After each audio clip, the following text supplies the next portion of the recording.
Evangelho de João, capítulo 6, e versículo 60. João 6 e 60. Eu quero ministrar aqui uma palavra de orientação. Veja bem, escute. Nós estamos trabalhando com algumas pessoas aqui da igreja, como eu disse, nesse treinamento que eu espero a gente preparar de maneira melhor. Já tem alguns que estão e já falam na igreja, e a intenção nossa é prepará-los de maneira melhor. E eu espero que através disso também a gente descubra outros talentos, né? Esse é o nosso foco, é preparar a gente, discipular. Se a ideia é preparar a gente que vai falar para nós que vamos ouvir, também precisamos estar preparados para receber essa palavra. Então eu quero abordar aqui, tomando como base aqui dessa turma que avaliou um sermão de Jesus, e você vai ver agora como que foi a avaliação que essa turma fez ao sermão de Jesus. E aí, baseado nisso, eu quero te dar aqui algumas dicas de como você avaliar o sermão que você está ouvindo. Você me ouve pregar aqui semanalmente, 99% dos cultos sou eu que prego. Então você me escuta, todo culto praticamente. Como você avaliar isso? Tem umas mensagens que é mais fácil de ouvir, tem umas mensagens que durante a minha fala vocês aplaudem algumas vezes, tem mensagem que durante a minha fala eu percebo, sabe como é que é o negócio? Então, como avaliar isso? Como receber essa mensagem, esse sermão? Vamos ler o texto aí? Versículo 60. Muitos dos seus discípulos, tendo ouvido tais palavras, disseram: duro é este discurso, quem pode suportá-lo? Mas Jesus, sabendo por si mesmo que os seus discípulos murmuravam, os discípulos faziam o quê? E a hora que eu li isso aqui, gente, eu pensei assim, se murmurava até do discurso de Jesus, eu tô no lucro ainda. Murmuravam a respeito do que ele havia falado. Disse-lhes: isso escandaliza vocês? O que acontecerá então, se virem o Filho do Homem subir para o lugar onde primeiro estava? O Espírito é o que vivifica, a carne para nada aproveita. As palavras que eu lhe tenho falado são Espírito e são. Não há descrentes entre vocês. Ora, Jesus sabia desde o princípio quais eram os que não criam e quem iria traí-lo. E prosseguiu: por causa disso é que falei para vocês, que ninguém poderá vir a mim, se não lhe for concedido pelo Pai. Diante disso, muitos dos seus discípulos, muitos de quem? Muitos dos seus discípulos o abandonaram e já não andavam com ele. Vamos até o versículo 68. Então, Jesus perguntou aos 12, será que vocês também não querem se retirar? Simão Pedro respondeu: Senhor, para quem iremos? O Senhor tem palavras de vida eterna. Tem uma outra tradução que diz: para onde iremos nós, se só o Senhor tem palavra de vida eterna? Nisso aqui, gente, eu percebo aqui, Jesus era humano também, ele era 100% Deus e 100% homem. Jesus não era metade homem e metade Deus, ele era 100% homem e 100% Deus. Mas eu percebo aqui uma diferença nossa da nossa liderança, né? Nós pastores, é quando alguém não agrada do discurso, quando alguém não agrada de algumas coisas, a gente tenta cercar de todo jeito. Não, meu filho, vem cá, minha fala te aborreceu, você tem misericórdia de mim, não sai da igreja não, fica firme. Só que Jesus fez diferente, olha para você ver que loucura.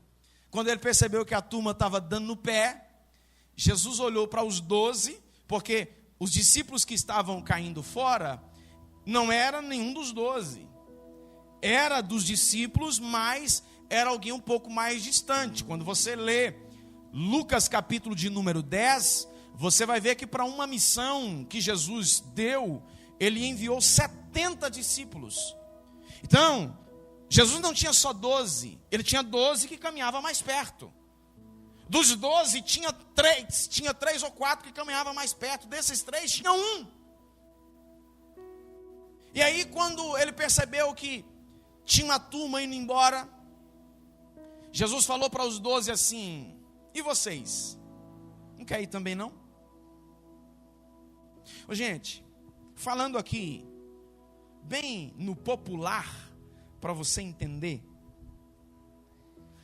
tem muita gente equivocada a respeito de Jesus e achando que Jesus era um otário qualquer. Jesus não dava moleza assim, do jeito que tem um monte de gente que acha que Jesus fazia, não. Jesus olhou para os discípulos e disse: vocês não querem também não? Já que o discurso está pesado.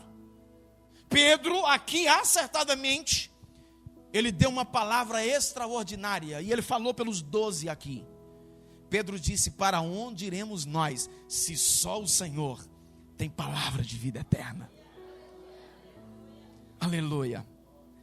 Há verdades do Evangelho, pessoal, que nos dói, que nos pesa, que nos confronta. O Evangelho, gente, às vezes nos constrange. O Evangelho, às vezes, coloca o dedo na ferida. Amar os inimigos. Ó, se já tem gente que a gente chama de amigo e já é difícil amar, agora Jesus falou que é para amar os inimigos. Tem coisas no Evangelho difíceis. Ó, bateu de um lado, o que é que Jesus falou? Oferece a outra. Olha que coisa difícil. Se colocar na posição de servo. O ser humano gosta de ser servido. Mas Jesus falou que quem quiser ser o maior no reino de Deus, ele precisa servir. E a servidão ao próximo e a ele, ao reino dele, é no molde dele. Não somos nós quem ditamos as regras são dele. Paulo disse na sua carta aos Filipenses que ele abriu mão da sua glória e que nós precisamos ser servos à imagem de Cristo, que abriu mão da sua glória, abriu mão do seu poder temporariamente para servir. Se fez homem, morreu um tipo de morte que era a mais terrível, humilhante da época, que era a morte de cruz. A morte de cruz era algo reservado aos piores criminosos naquela ocasião. Quer ver outra coisa? Às vezes o nosso coração é tão endurecido que os princípios do Evangelho são dolorosos demais, são pesados demais. Quando Jesus começou a pregar sobre o reino de Deus, ensinando uma outra coisa: vocês querem vir? Ó, não estou obrigando ninguém. Quem quiser, ó, negue a si mesmo. Tome a sua cruz. Tem uma cruz. Tem que negar a si mesmo. Talvez a parte mais difícil do Evangelho não seja amar os inimigos. Talvez a parte mais difícil do Evangelho não seja tomar a própria cruz diariamente. Talvez a parte mais difícil do Evangelho seja negar a si mesmo. Dentro de nós existe uma fera difícil de ser domada. Dentro de nós existe alguém difícil de ser controlado. E aí, quando surgem esses discursos, isso dói aos nossos ouvidos. E aí, como avaliar isso? Como receber isso como sendo palavra de Deus? Até os próprios discípulos acharam a palavra dura demais. Agora, sabe qual que é o problema? Paulo disse isso na sua carta a Timóteo, na sua segunda carta, capítulo 4, versículos 3 e 4. Paulo falando desse tempo. Olha o que ele disse. Haverá um tempo em que não suportarão a sã doutrina, pelo contrário, cercar-se-ão de mestres, segundo as suas próprias cobiças, segundo os seus próprios desejos, como que sentindo coceiras nos ouvidos, se recusarão a dar ouvidos à verdade, entregando-se a fábulas. O que Paulo estava dizendo? É que a verdade ia causar coceira. Gente, uma coceira no ouvido é um negócio que incomoda. Quando a coceira é insistente, a gente até extrapola, faz o que não devia, coloca uma coisa no ouvido para coçar assim.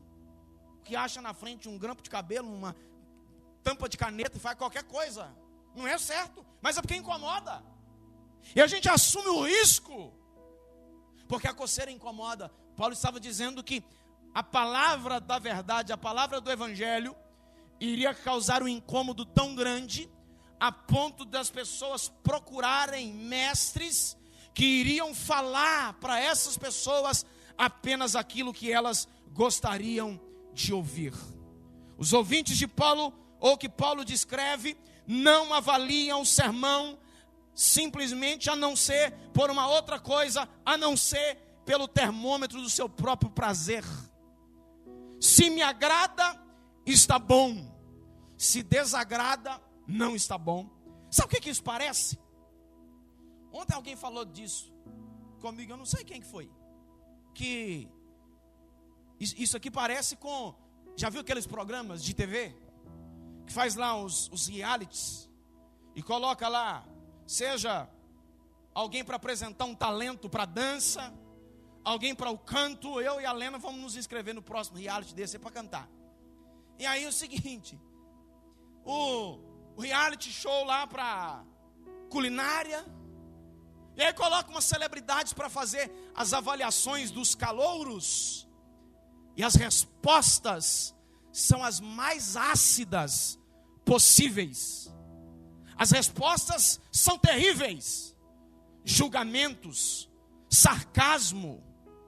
Nesse sentido, também os programas de esporte, por exemplo, agora nós estamos em época da política, os debatedores da política, que procura os defeitos. Ou seja, é sempre uma análise do desempenho do outro. Aqui se tratando do assunto aqui, o pastor não foi muito bem hoje. O que o pastor estava fazendo? Eu já recebi muita gente, depois do sermão, isso na porta da igreja, alguém falando para mim assim, você está nervoso hoje, né, pastor? Eu falei, tô não, filho. Isso é meu jeito. Isso é a minha personalidade. Você tá bravo, né? Não. É minha voz, é meu estilo mesmo. Porque avalia o sermão, às vezes, com uma ferramenta inadequada. Assim, boa parte daqueles que ouvem a mensagem, quantas vezes, isso é comum, gente, eu não estou dizendo que isso aqui agora está errado, não. Isso é comum, a gente chegar depois do culto, chegar no outro dia e perguntar assim, o que você achou do culto ontem? O que você achou da palavra do pastor ontem? O que você achou da mensagem do culto? Isso é normal. Agora, essa avaliação, ela precisa ser feita dentro de um critério bíblico, certo? Um critério da palavra de Deus. Primeira coisa, avalie o sermão em oração. Um bom pregador sabe que para pregar uma mensagem cheia da graça de Deus e de autoridade, ele precisa regar na fala aqui de vocês da região, ele precisa molhar o sermão. É o que vocês fazem lá com a planta, molhar. Ele precisa molhar o sermão com oração. Ele precisa regar o sermão com oração. A palavra da verdade para que seja exposta com graça, precisa haver oração. Uma pregação sem oração, ela pode ser intelectual, mas não gera fé e obediência. Não há pregação eficaz sem uma vida de oração. No entanto, a igreja também precisa orar. Você saberia que você estaria aqui hoje? Você se programou. Se não programou durante a semana, você se programou ontem, programou anteontem, programou hoje. Quanto tempo, quantos minutos da sua semana, quantos minutos do seu dia você reservou para orar por quem estaria aqui pregando? Em antecipação a cada culto, invista algum tempo na oração. Ore pelo pregador enquanto ele prepara o sermão. Eu estava agora à tarde lá em casa, a turma, um bocado assistindo filme, um bocado proseando, um bocado dormindo, um bocado comendo. E aí, o Erli chegou perto de mim, eu no computador, ele falou: está preparando o sermão? Eu falei: Erli, está preparado já há alguns dias. Eu estou aqui dando uma revisada. Se não tivesse preparado até agora, já não dava mais tempo, não tem jeito. Então, enquanto eu estou preparando, peça ao Senhor para que me dê uma palavra com graça, com clareza, com urgência. Uma igreja sem oração é uma igreja morta. Ore, ore muito, ore para pedir, ore para agradecer, ore pedindo a Deus uma palavra. Diga ao Senhor: Deus, usa quem vai pregar no próximo culto para falar comigo. Quem não ora pela mensagem que ele vai receber, ele está desclassificado para fazer qualquer tipo de avaliação. Porque nós só entendemos as coisas espirituais se estivermos espiritualmente ligados.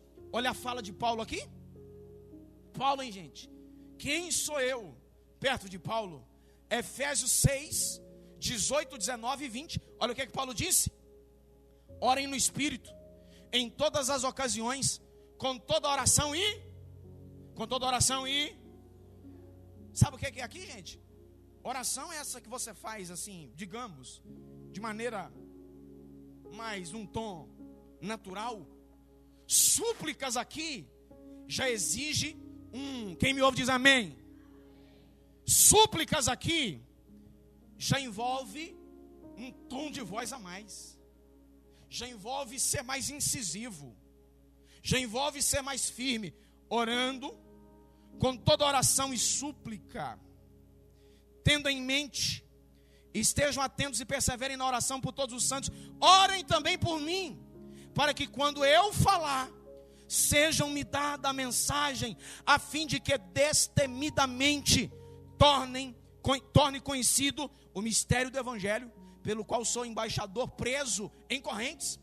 Ore, para que permanecendo nele, eu fale com coragem, como me cumpre falar. Sabe o que é isso? Paulo pedindo à igreja que orasse para que Deus desse a ele tanto a mensagem quanto graça para falar a mensagem. Eu tenho dito aqui para o pessoal que está na escola de pregadores que a grande questão de pregar não é ter um sermão. Ter um sermão é fácil, gente. Você tem recursos hoje adoidado. Você tem muitos recursos. Agora, o que é difícil? Não é falar aqui em público. Isso também é tranquilo. O mais difícil é ter a mensagem. Sabe, a mensagem difere do esboço. A mensagem difere do sermão. A mensagem é aquilo que Deus quer falar. Eu vou preparar o sermão de acordo com aquilo que Deus quer falar. Isso aqui é difícil, porque eu preciso estar em sintonia. Eu preciso ter discernimento. Eu preciso do direcionamento de Deus. Olha uma outra fala de Paulo em Colossenses capítulo 4, versículos 2, 3 e 4. Perseverai na oração, velando nela com ação de graças, orando também juntamente com nós, para que Deus nos abra a porta da palavra, a fim de falarmos o mistério de Cristo, pelo qual estou também preso, para que eu manifeste como me convém falar. A gente precisa disso. Direção de Deus, para você avaliar a mensagem que você ouve.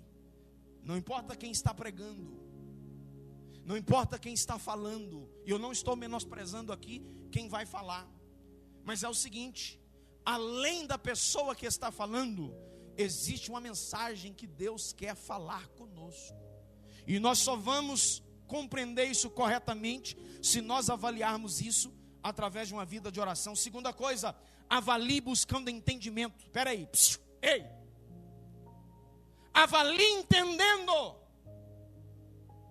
A avaliação do sermão envolve mais do que gostar ou não gostar do sermão. Eu sei, tem gente que gosta de me ouvir pregar porque eu grito demais. Tem gente que não gosta de me ouvir pregar porque eu grito demais. Tem gente que não gosta de me ouvir pregar porque às vezes eu falo um português errado. Tem gente que gosta de me ouvir pregar porque às vezes o meu linguajar simpatiza no popular.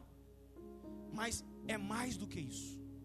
Mais do que você olhar a minha retórica, mais do que você ouvir a minha voz, mais do que você olhar o meu jeito de falar, mais do que você perceber o meu vocabulário, é entender o que eu estou pregando. O que é que eu estou falando? Qual que é a mensagem? Estou falando aqui com a galera na escola de pregadores. Quando você for preparar um sermão, você precisa ter em mente: a igreja vai te ouvir, e o povo tem que sair daqui entendendo alguma coisa.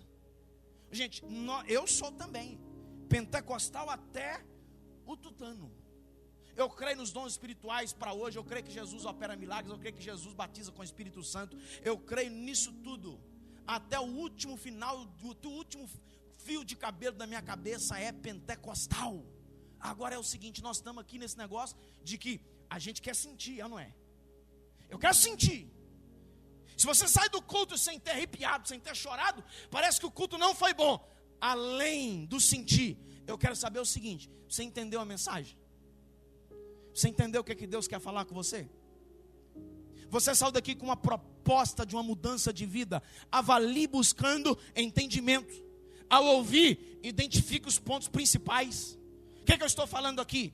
Como avaliar corretamente um sermão. Primeira coisa que eu preciso ter para avaliar corretamente um sermão: tendo uma vida de oração. Orar por quem vai ministrar. Avaliar isso a partir de ter buscado ao Senhor em oração para que falasse comigo. Segunda coisa, com entendimento. Eu já falei aqui algumas vezes, minha mensagem, a mensagem que eu prego, se não tiver ligado, você fica para trás. Porque eu não sou de ficar repetindo. Eu pego o sermão e vou embora. Se você sai para beber água, se você vai no banheiro, exceto em casos extremos, você perdeu. Porque talvez você vai vir e já não vai compreender mais, porque eu estou dando sequência, estou indo embora. Há uma linha de entendimento.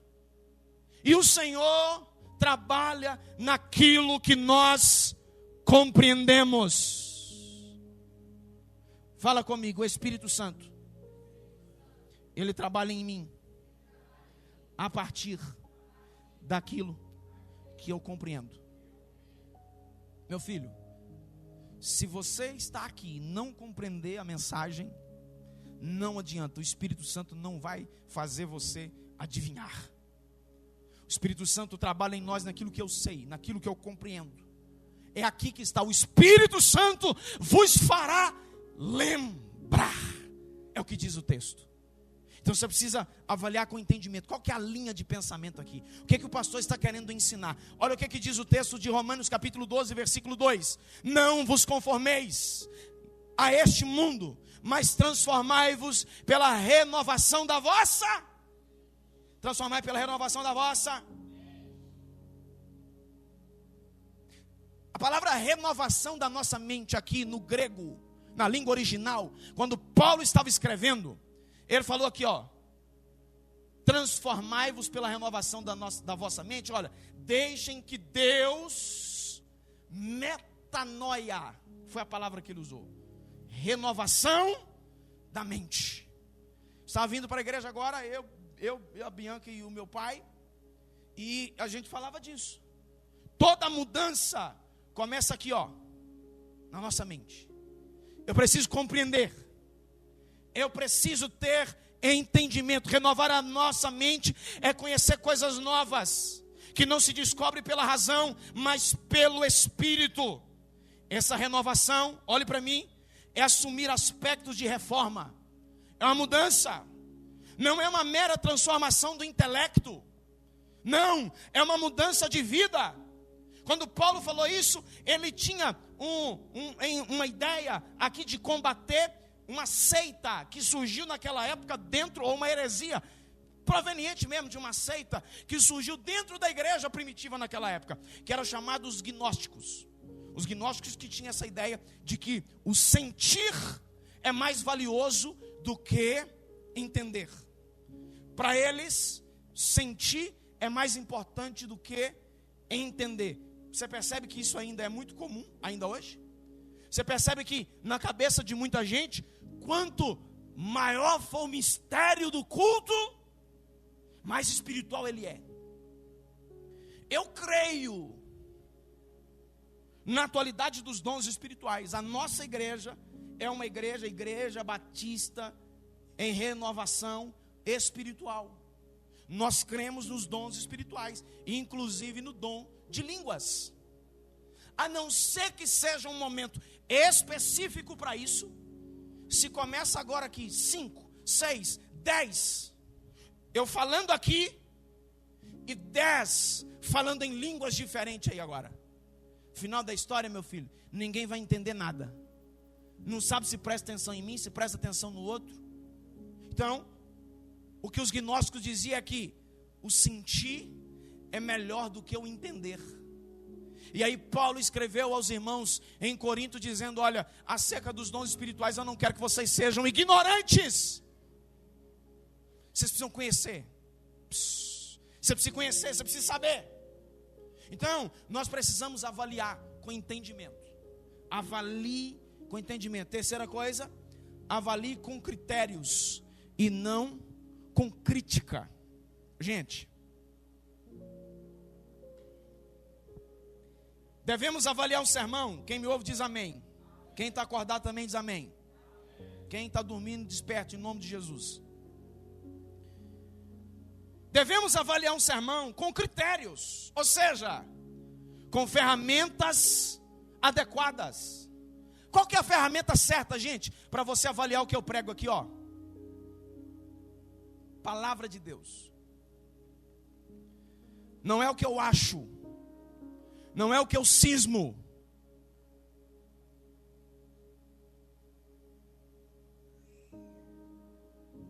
Palavra de Deus. Avalie com critérios.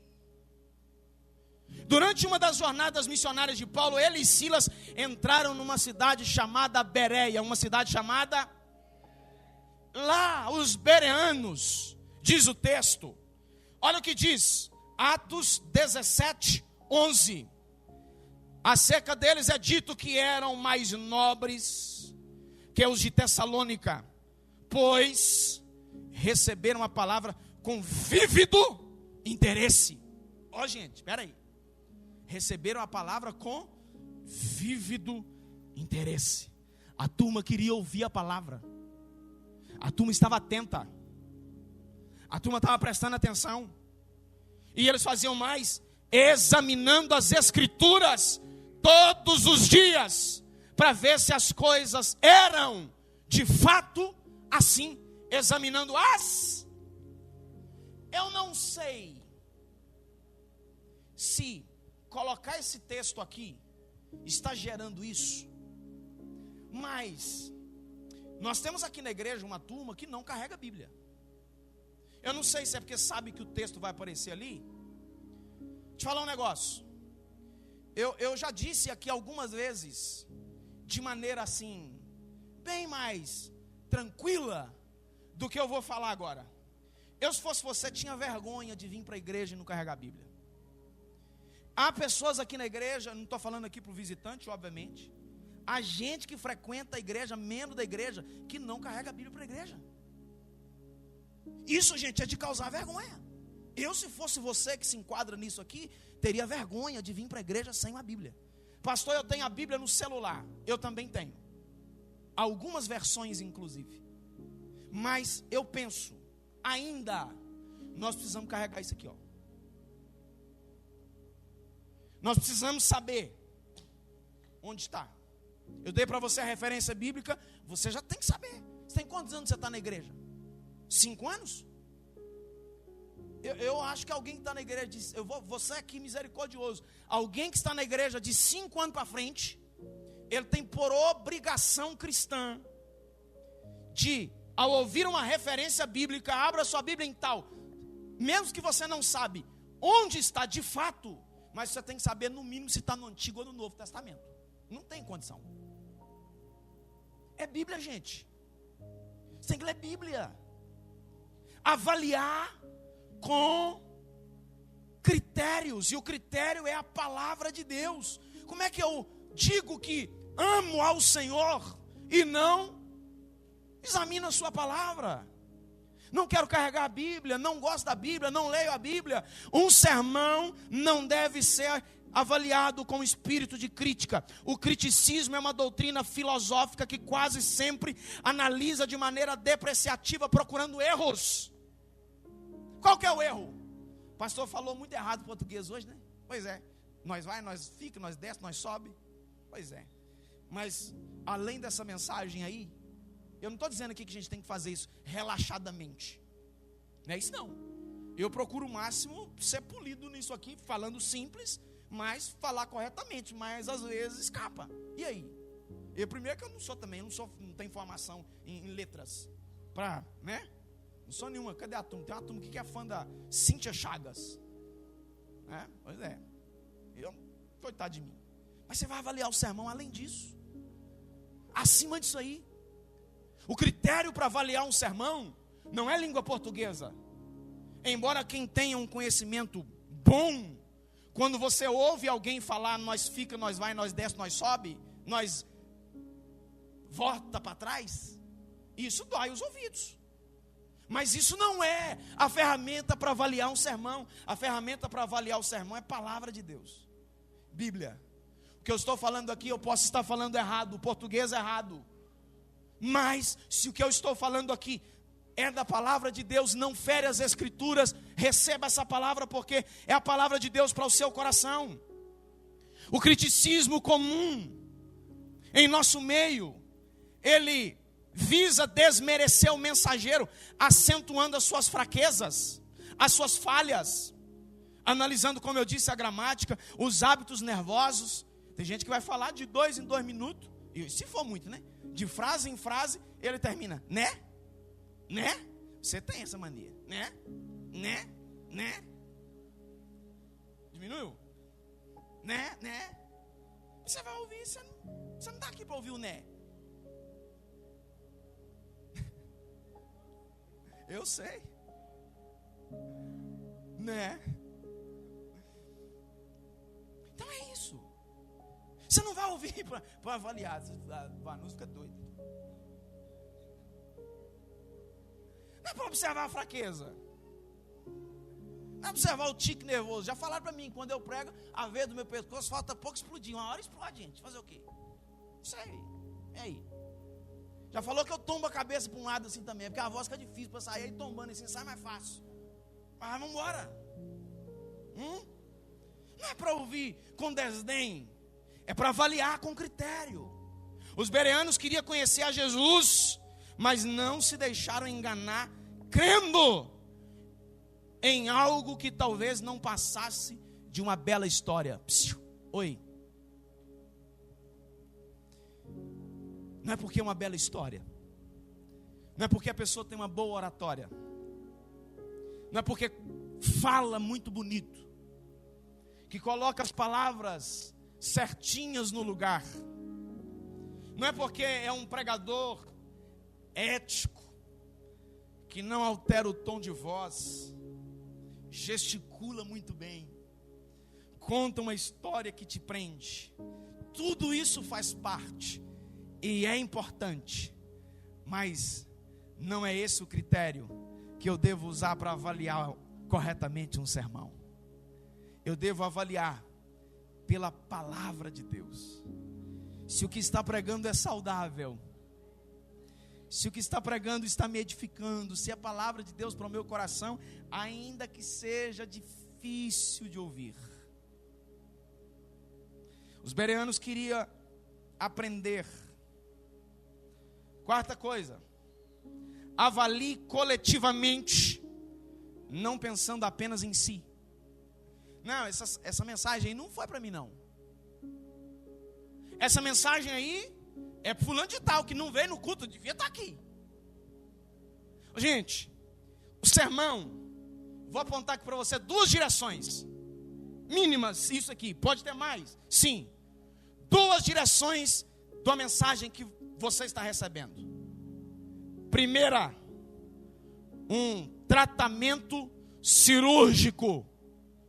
O que é a cirurgia? Depois que teve um problema, você vai lá fazer a cirurgia. É um tratamento de um socorro.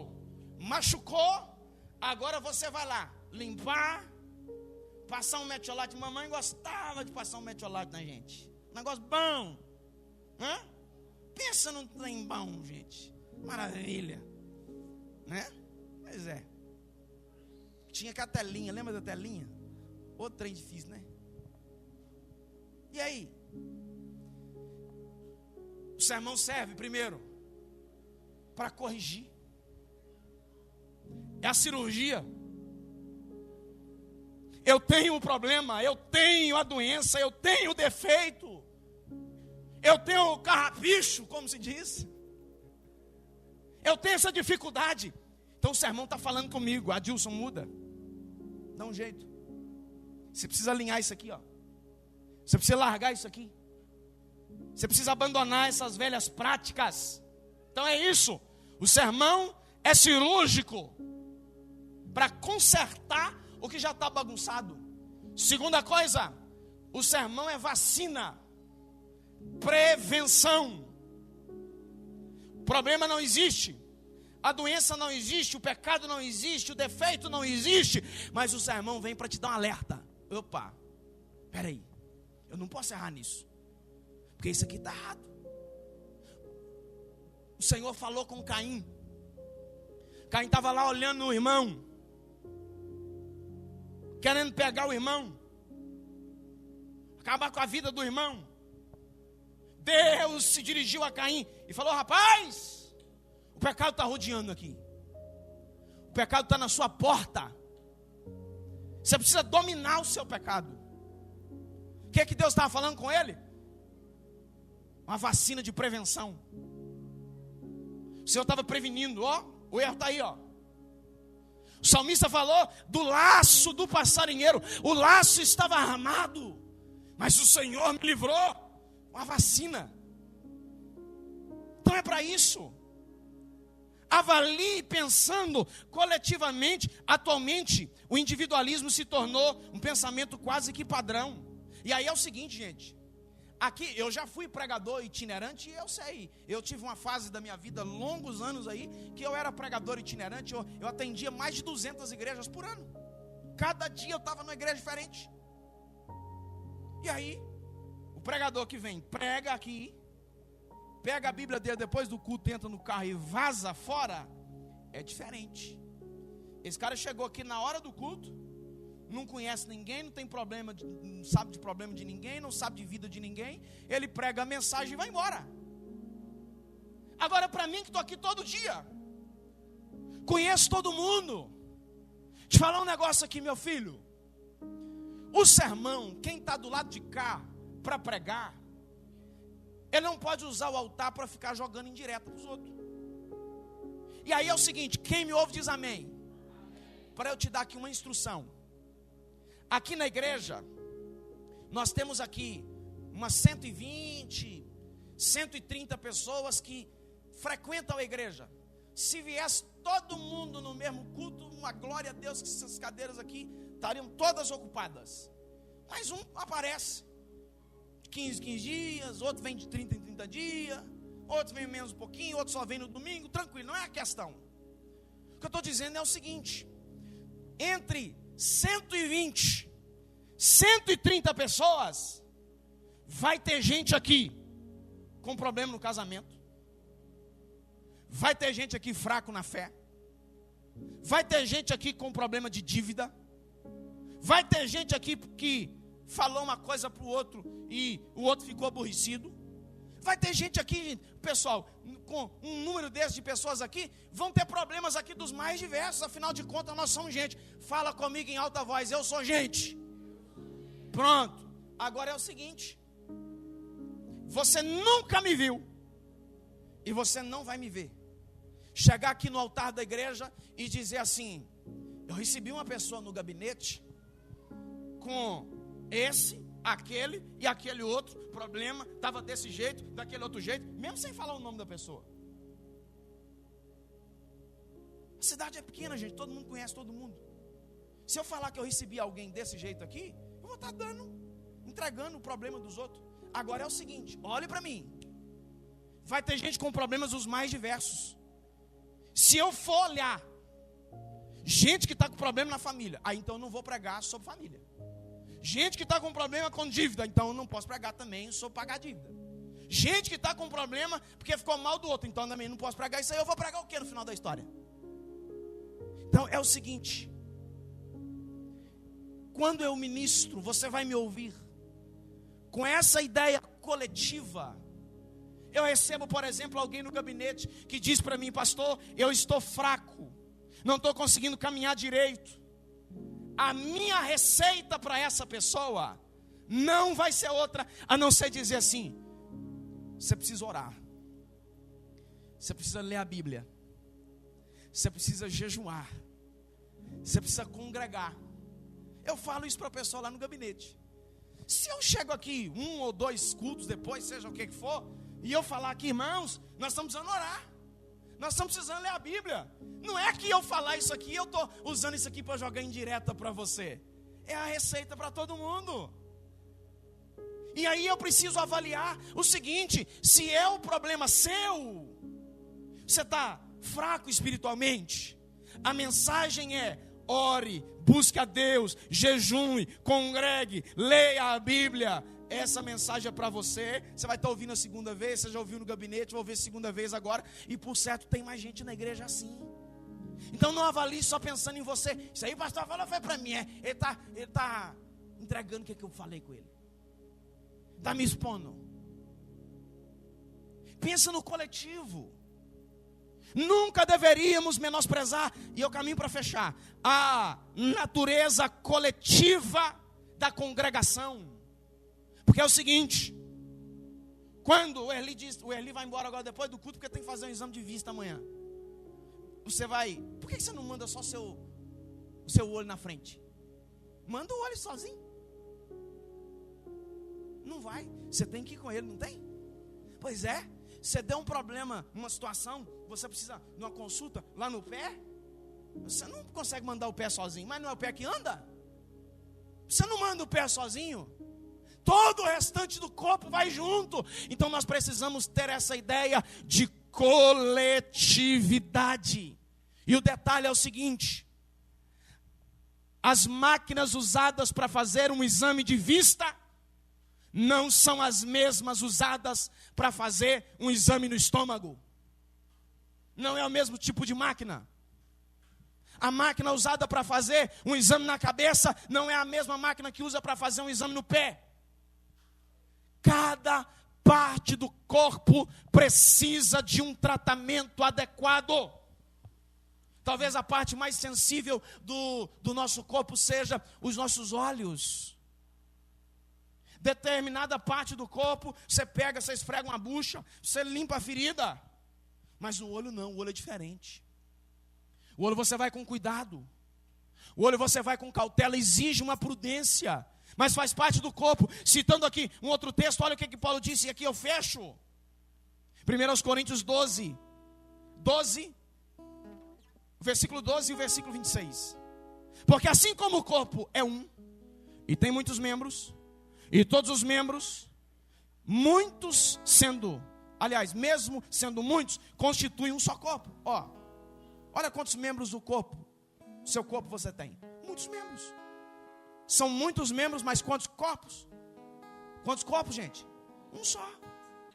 Olha, assim como como o corpo é um e tem muitos membros, e todos os membros, mesmo sendo muitos, constituem um só corpo, assim também é com respeito a Cristo. O que Paulo estava dizendo? Olha, nós somos vários, mas aqui não existe mais de uma igreja.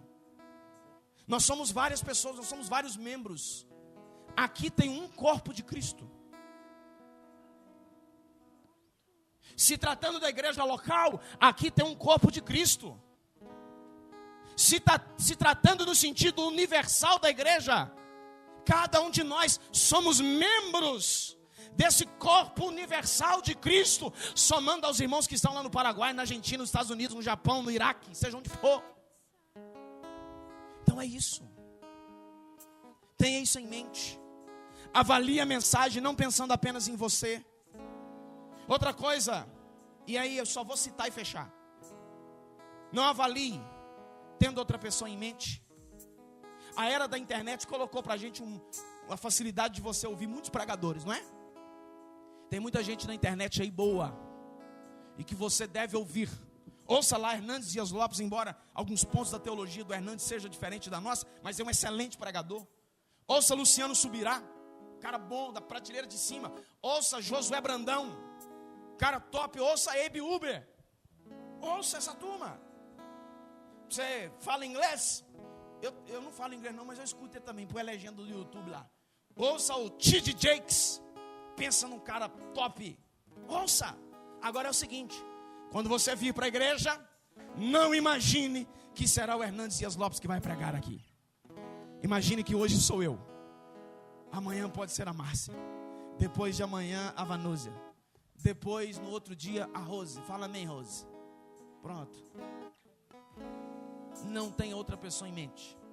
E por fim, avalie para encorajar.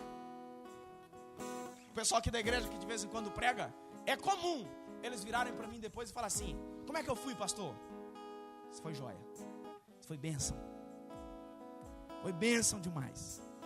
Agora se eu vir para a turma e falar: isso foi mal, tá ruim, só isso, você desanima. Você imagina a cozinheira, fica de pé comigo no seu lugar. Você imagina um restaurante. Você vai lá no restaurante que abriu na cidade, chega lá no primeiro dia, você come, e depois você fala para o dono assim: ó, ruim demais. Você volta lá no segundo dia, ó, muito ruim. Vai no terceiro dia, ruim demais. Ô gente, esse cara vai fechar. Só, ó, para baixo. Não tem um ponto bom para você falar? Então é isso. Não é que o pregador está buscando elogio, não é isso não. Nós queremos espiritualizar até aquilo que, a palavra certa aqui não seria espiritualizar. Na verdade nós queremos tirar o mérito das pessoas. A glória, ela é sempre de Deus. Diga: a glória é de Deus. Agora, tem uma coisa: a alegria é nossa. A alegria é nossa. Deus não divide a sua glória, mas a alegria Ele divide. Ô irmãos, como eu fico feliz quando eu ouço alguém dizer assim: pastor, como a igreja está bem, como as coisas estão caminhando. Isso alegra o nosso coração. É sinal que o trabalho está sendo desenvolvido. Agora você imagina todo dia: ó, tá ruim, ih, vai fechar, vai acabar, e ó, vai não.